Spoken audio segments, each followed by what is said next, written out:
मैंने पापा को बोला था कि पापा आप मुझे सिर्फ 2 साल देना, मैं रिजल्ट ला के दूँगी। मैं बहुत ही ज़्यादा प्रेशर में पढ़ने लगी। मैंने अपने आप को पूरी तरह से कट ऑफ कर दिया और ऐसे करते-करते बैक टू बैक 3 प्रीलिम्स में फेल हुई। मेरे पास कुछ भी नहीं था। मेरे सारे दोस्त अपने जीवन में आगे जा चुके थे। 4 साल ज़िंदगी के निकल चुके हैं, कुछ भी नहीं है हाथ में। मेरे फादर ने बोला था कि बीपीएससी का जो एग्ज़ाम होने वाला है, उस पे बहुत अच्छे से फोकस करना। उसमें एसडीएम की सीट आई है, तुम्हें उसको लेना है। 1.5 महीने मैंने पूरी जान लगा दी मेंस में।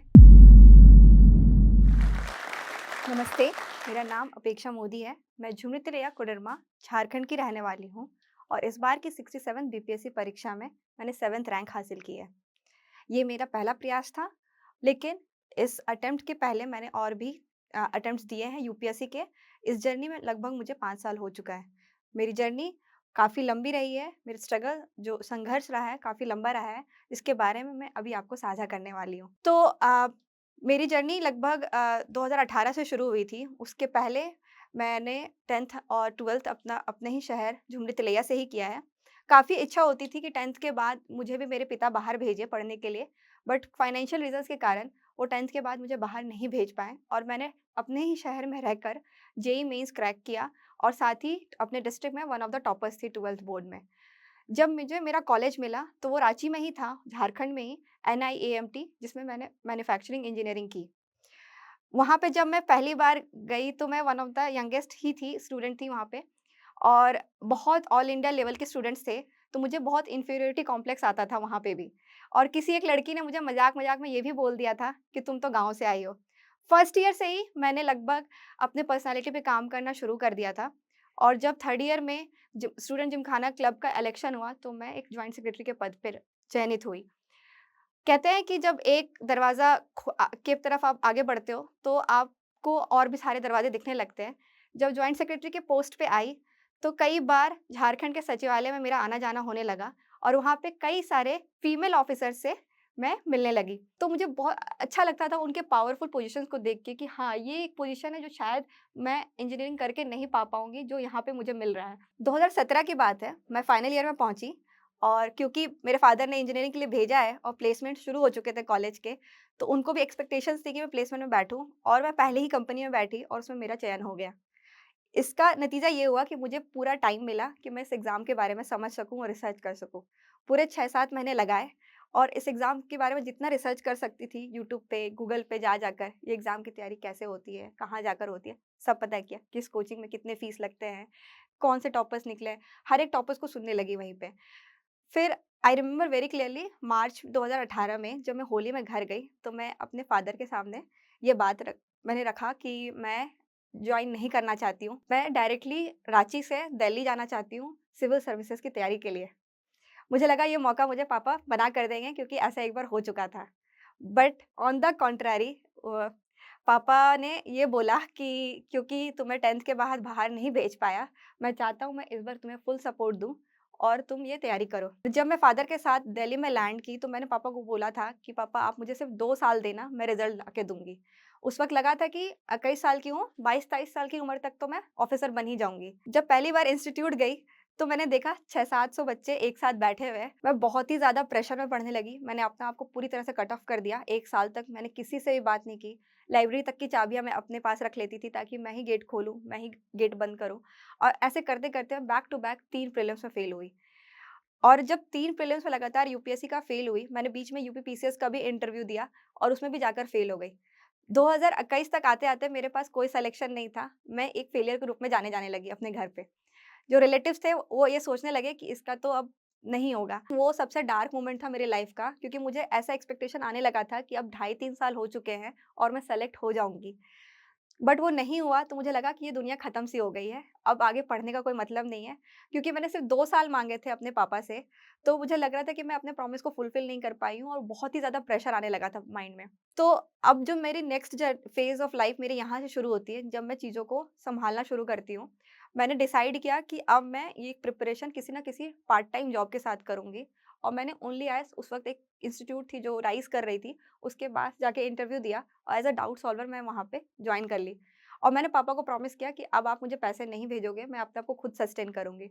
मैंने अपने आप को फाइनेंशियली सस्टेन करना शुरू किया और साथ में प्रिपरेशन शुरू किया और मुझे लगा यूपीएससी का जो नेक्स्ट अटेम्प्ट होगा 2021 का, वो मेरा फाइनल होगा और मैं इसमें सिलेक्शन पा लूँगी। बहुत मेहनत किया, मेरे घरवालों ने भी बहुत सपोर्ट किया, काफ़ी ज़्यादा प्रेशर आ चुका था कि लगातार ये तीसरा प्रीलिम्स ना फ़ेल हो जाए। मेरी बहन ने इसमें बहुत इम्पोर्टेंट रोल प्ले किया क्योंकि वो बहुत बड़ा इमोशनल सपोर्ट मुझे वहाँ से मिलता था। बट अनफॉर्च्यूनेटली वो यूपीएससी का जो 2021 का प्रीलिम था, वो भी नहीं हुआ। आई रिमेंबर जब रिज़ल्ट आया था, तो एक डार्क रूम में मैं बैठी हुई थी और मैं सोच रही थी कि इससे ज़्यादा मैं क्या ही फ़ेल करूँगी। 3 बार मैं लगातार 3 साल से फ़ेल हो रही थी और मेरे पास कुछ भी नहीं था। मेरे सारे दोस्त अपने जीवन में आगे जा चुके थे। वो कहीं न कहीं प्लेस थे। कोविड की नेगेटिविटी सराउंड कर रही थी चारों तरफ और लग रहा था कि लाइफ़ में कुछ है ही नहीं। 5-6 महीने ये करने के बाद मैं होली में दोबारा 2022 को मैं घर गई। कुछ भी नहीं था हाथ में, वैसे ही घर गई, 10 दिन गुज़ारा और ओनर का ये नोटिस आया कि आपको रूम खाली करना है। बिल्कुल 4 साल पहले जैसा एनवायरनमेंट था कि घर पे सारा सामान है, उठा के लेके जा रहे हैं, वैसे ही 2022 में सारा सामान मेरा घर पे था और मैं सोच रही थी अब इसके आगे क्या करना है। 4 साल ज़िंदगी के निकल चुके हैं, कुछ भी नहीं है हाथ में और ऐसा मोमेंट था कि उस वक़्त मेरे फैमिली ने जो सपोर्ट मुझे दिया है कि तुम सस्टेन करो, वो आई थिंक उसी के कारण मैं आज यहाँ खड़ी हूँ। मार्च 2022 बीत गया, अप्रैल, मई, जून मैंने वहीं से पढ़ाई की। जब मैं घर पे रहती थी, तो पड़ोसियों को लगने लगा था कि अब ये पढ़ाई छोड़ के घर पे आ चुकी है। रिलेटिव्स को भी लगने लगा था कि अब इसको हो गया है, इसीलिए खाली करके आ गई है।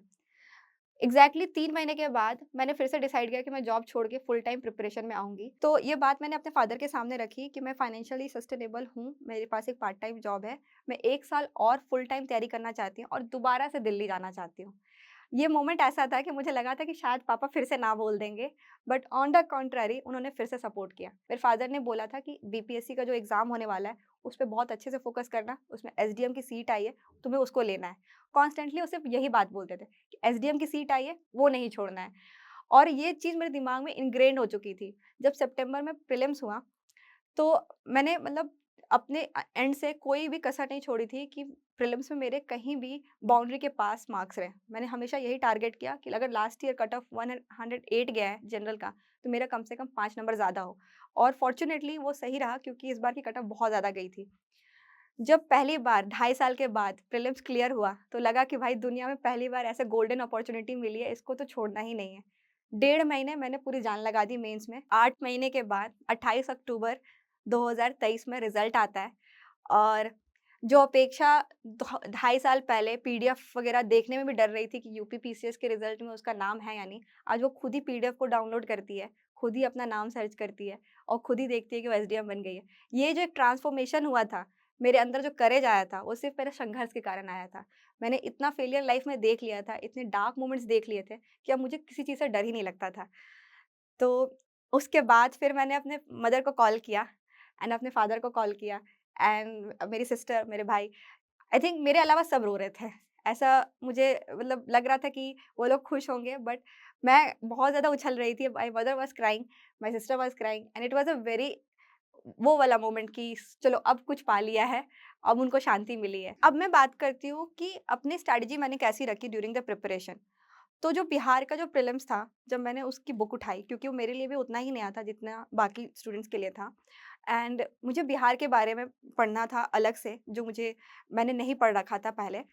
तो मेरी स्ट्रैटेजी प्रीलिम्स के लिए ऐसी थी कि मैंने कुछ-कुछ किताबें जो बेसिक्स होती है, फॉर एग्ज़ाम्पल घटना चक्र जो होती है, history polity, science and tech की, ये मैंने काफ़ी अच्छे से कर ली थी। जो बेसिक बुक्स होते हैं, फॉर एग्ज़ाम्पल लूसेंट की मैंने मिडाइवल और एंशिएंट हिस्ट्री की थी, सेलेक्टिव स्टडी की थी, पीवाईक्यू को ध्यान में रखा था और एक सोर्स हर एक सब्जेक्ट का रखा था। करंट अफ़ेयर्स के लिए मैंने बहुत सारे यूट्यूब चैनल्स को फ़ॉलो किया था क्योंकि एग्ज़ाम के पहले बहुत सारे यूट्यूब चैनल्स हैं, सो अपना एक बार में करंट अफ़ेयर का अपलोड करना शुरू कर देते थे। एंड उस करंट अफेयर्स में भी मैंने सेग्रीगेट कर लिया था पीवाईक्यू को ध्यान में रखकर कि अगर इस सेक्शन ऑफ पीवाईक्यू से ज़्यादा आ रहा है तो उस सेक्शन को ज़्यादा अच्छे से प्रिपेयर करना। फॉर एग्ज़ाम्पल हर साल स्पोर्ट्स से एक क्वेश्चन ज़रूर होता है और अ, अपॉइंटमेंट्स वगैरह जो होते थे, एनवायरनमेंट, प्राइज़, ये सब चीज़ों को मैंने सेग्रीगेट कर के नोट्स बना लिया था। हालाँकि मेरा ऐसा मानना है कि प्रीलिम्स का नेचर अभी बिहार में बहुत ज़्यादा चेंज हो चुका है और पीवाईक्यू के अलावा जो यूपीएससी के जो पीवाईक्यूज़ होते हैं, वो भी स्टूडेंट्स को फ़ॉलो अप करने चाहिए। साथ में जो न्यूज़पेपर रीडिंग होती है, वो भी अब डेली स्टार्ट कर दें क्योंकि जो ईयरली मैगज़ीन्स होते हैं, उससे अब क्वेश्चन्स आना उतना उतना ज़्यादा वो नहीं आ रहे क्वेश्चन्स उससे डायरेक्टली। तो डेली न्यूज़पेपर्स अब फ़ॉलो अप करें और क्योंकि पैटर्न चेंज हो रहा है, तो पढ़ाई अब थोड़ी डीप डिमांड कर रही है। सिर्फ़ एमसीक्यूज़ के अलावा अब स्टेटमेंट बेस्ड क्वेश्चन्स आ रहे हैं, तो उस पैटर्न को समझना है। जैसे कि 69 का जो बीपीएससी का प्रीलिम्स हुआ है, I have cleared that also. तो उससे आप समझ सकते हो कि जो पैटर्न चेंज हुआ है, उसको पकड़ना बहुत इम्पोर्टेंट है। अब मेंस की अगर जब बात करें, तो मेंस में मैंने सबसे पहले जो टारगेट किया था, सिलेबस किया था, उसके बाद प्रीवियस ईयर क्वेश्चंस उठाए थे और उस प्रीवियस ईयर क्वेश्चंस को क्योंकि वो ईयर वाइज़ थे, तो उनको मैंने चैप्टर वाइज़ एंड सेग्रीगेट करके पहले तो 1 वीक पूरा मैंने ये काम किया था कि चैप्टर वाइज़ को सेग्रीगेट कर लिया था और जो डेढ़ महीने का टाइम था, उसको मैंने डिस्ट्रीब्यूट कर दिया था। स्टार्टिंग का 1 महीना मैंने पूरा सोशियोलॉजी को दे दिया था। लास्ट के 15 डेज़ जो थे, वो मैंने जीएस को दिया था। सोशियोलॉजी क्योंकि मैंने यूपीएससी पॉइंट ऑफ व्यू से पढ़ रखा था, तो मैंने पूरी सोशियोलॉजी दोबारा से बिहार पॉइंट ऑफ व्यू से पढ़ना शुरू किया। फॉर एग्ज़ाम्पल कास्ट सिस्टम अगर एक टॉपिक है सोशियोलॉजी में हमारे, तो मैंने पूरी कास्ट सिस्टम को बिहार के पॉइंट ऑफ व्यू से पढ़ा था। अगर संस्कृताइज़ेशन एक टॉपिक है, तो मैंने ये देखा था कि कास्ट जो है, कौन-सी कास्ट ऐसी है बिहार की जो संस्कृताइज़ हुई है। मैं कोई भी एग्ज़ाम्पल कोट कर रही थी, तो बिहार की ही स्पेसिफिक एग्ज़ाम्पल कोट कर रही थी। पूरे पॉलिटिकल सिस्टम, ज्योग्राफी, हिस्ट्री ये सब मैंने एक-एक बार पूरे तरीके से रिफ्रेश नोट्स बनाए थे उसके। 2 बंडल मैंने उठाए थे व्हाइट पेजेज़ के और मेरा टारगेट था कि इन 2 बंडल्स को खत्म करना है। और क्योंकि डेढ़ महीने का टाइम था तो लगभग 40-45 डेज़ होते हैं। मैंने 50 पेन का एक सेट रखा था अपने पास और मैंने टारगेट रखा था कि इस 50 पेन के सेट को खत्म करना है।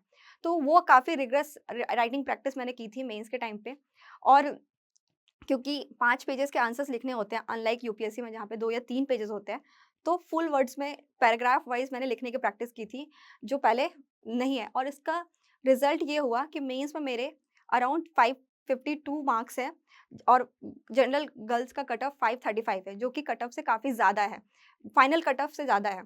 तो काफ़ी अच्छे स्कोर आए मेंस में द रीज़न बीइंग कि ये प्रैक्टिस काफ़ी ज़्यादा ऐसी रही थी मेरी डेढ़ महीने में। और जब इंटरव्यू की बात करें, तो इंटरव्यू में बेसिकली फ़ोकस इस बात पर आता है कि आपकी ओवरऑल पर्सनैलिटी क्या है। वो आपके नॉलेज को टेस्ट नहीं कर रहे होते हैं। इंटरव्यू में सिर्फ़ ये देखते हैं कि आपके पॉइंट ऑफ व्यूज़ कैसे हैं, आप कैसे खुद को प्रेज़ेंट करते हो। तो वो आपको अनर्व करने का थोड़ा कोशिश करते हैं। वो चाहते हैं कि आपको थोड़ा डगमगाएँ। बट अगर आप वहाँ पे डटर करके अच्छे से आंसर करते हो, तो वो आपको आपसे कॉर्डियल भी रहते हैं। तो ऐसे ही करके मैंने तीनों स्टेज की प्रिपरेशन की थी। तो अपनी जर्नी से मैं कुछ चीज़ें एस्पिरेंट्स को ये बोलना चाहती हूँ कि जो सबसे बड़ा चैलेंज मैंने फेस किया था इस 5 साल में वो मेंटल हेल्थ था। मेंटली काफ़ी चैलेंजिंग हो जाता है यहाँ पे सस्टेन करना खुद को। फॉर एग्ज़ाम्पल आप जब सोशल मीडिया खोलते हो तो आपको लगता है कि आपके फ्रेंड्स काफ़ी आगे निकल चुके हैं एंड आप एक कमरे में 4/4, 10/10 के कमरे में बैठे हुए हो और सिर्फ़ किताबों में बीच में हो, तो खो गए हो कहीं। और जब मैं ये चीज़ें सोचती तो शायद मुझे डर लगता था, बुरा भी फ़ील होता था। लेकिन लास्ट के जो डेढ़ साल थे जब मैंने बिहार पीसीएस की प्रिपरेशन की, मैंने अपने आप को पूरी तरह से कट ऑफ कर लिया था। मैंने ये चीज़ रियलाइज़ किया था जॉब में भी कि हर इंसान अपनी ज़िंदगी में संघर्ष कर रहा है और ये जो मेरा संघर्ष है मेरा खुद का है। तो ये जब एक्सेप्टेंस एक मेरे अंदर आ गई थी कि मुझे अपनी लड़ाई खुद ही लड़नी है, मुझे किसी और से कोई लेना-देना नहीं होना चाहिए, तो ये अपने आप फिर वो मेंटल हेल्थ मेरा पॉज़िटिव वे में जाने लगा था। दूसरा मैं ये मानती हूँ कि जो एक कॉम्पिटिटिव माइंडसेट होता है कि हम ऐसा सोचते हैं कि इतनी भीड़ में सब हमारे कॉम्पिटिशन है, हम वो मेरे से ज़्यादा बेटर है। कई बार हम गाँव से आते हैं, छोटे शहर से आते हैं, तो हमें ऐसा फ़ील होता है कि बड़े शहर में बहुत अच्छे-अच्छे स्कूल से बच्चे हैं और हमें डर सा फ़ील होता है। बट एक्चुअल में देखा जाए तो कोई किसी का कॉम्पिटिशन नहीं है, हम सिर्फ़ खुद के कॉम्पिटिशन हैं। जिन्हें हम कॉम्पिटिशन सोच रहे हैं, वो हमें कॉम्पिटिशन सोच रहे हैं। तो एक्चुअल में कोई किसी का कॉम्पिटिशन है, ये सिर्फ़ हमारे दिमाग में है और हम अगर इस बात को रियलाइज़ कर लेंगे कि हमारा एक्चुअल काम सिर्फ़ हमारी किताबों में, हमारे कॉपी में, हमारे आंसर राइटिंग होना चाहिए। हम कैसे एक-एक नंबर बढ़ाते हैं, सिर्फ़ हमारा फ़ोकस उस पे रहेगा, तो ये डर भी हमारे मन से चला जाएगा। पेरेंट्स को मैं ये बोलना चाहूँगी कि फैमिली कई बार ऐसा होता है कि बच्चे मेंटल हेल्थ से डिफरेंट-डिफरेंट फ्रस्ट्रेशन एंड अलग टाइप ऑफ चीज़ों से गुज़र रहे होते हैं, तो आप उनको समझने की कोशिश करो। ये एग्ज़ाम खुद में बहुत ही ज़्यादा स्ट्रेनिंग है, बहुत ज़्यादा self guilt, frustration, confidence low हो जाता है बच्चों का। तो आप थोड़ा-सा समझो कि किस तरीके से उसको डील किया जाए। मेरे फ़ादर ने खुद मुझे 5 साल दिया है लगभग और जो कि एक नॉर्मल फ़ादर के लिए इतना पॉसिबल नहीं था। और उनको भी सोसाइटी से ये सुनने के लिए मिलता था कि तुम कब शादी कर रहे हो? हमारी बेटी का तो रिश्ता पक्का हो गया, तुम नहीं सोच रहे हैं। और उन्हें भी ये चीज़ें सुनने को जब मिलती थी तो उनको मायूसियत मिलती थी। मुझे याद है जब मेरा रिज़ल्ट हुआ था और मैं घर गई थी, तो मेरे फ़ादर ने पहली बार जो स्टेटस डाला पूरे व्हाट्सएप में जब से वो यूज़ कर रहे हैं, वो मेरे सिलेक्शन का ही था।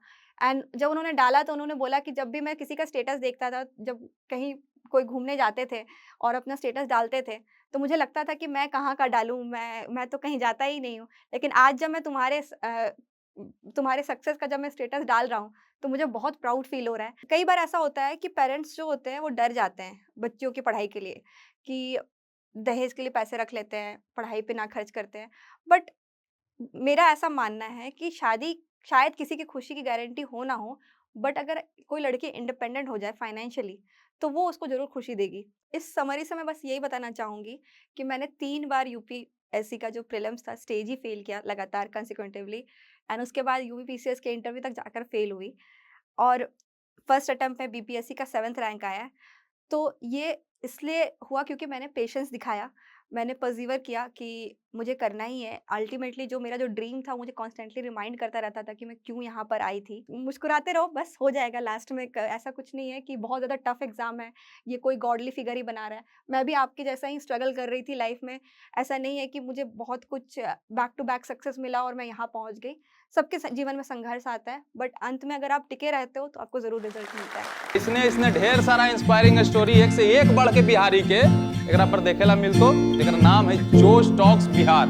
तो जोश टॉक बिहार के भाई बढ़िया से सब्सक्राइब कर ले हूँ, घंटा उंटा दबा दे हूँ कि नोटिफिकेशन आते रहे। अरे जब मन होले उदास तक खोल लेल की जोश टॉक बिहार, ओकर बाद देखल के मन के तरोताजा कैल के एकदम मोटिवेशन लेल के काम शुरू कैल के सफलता कैसे नहीं मिलते, एकदम मिलते झंडा गाड़ दो।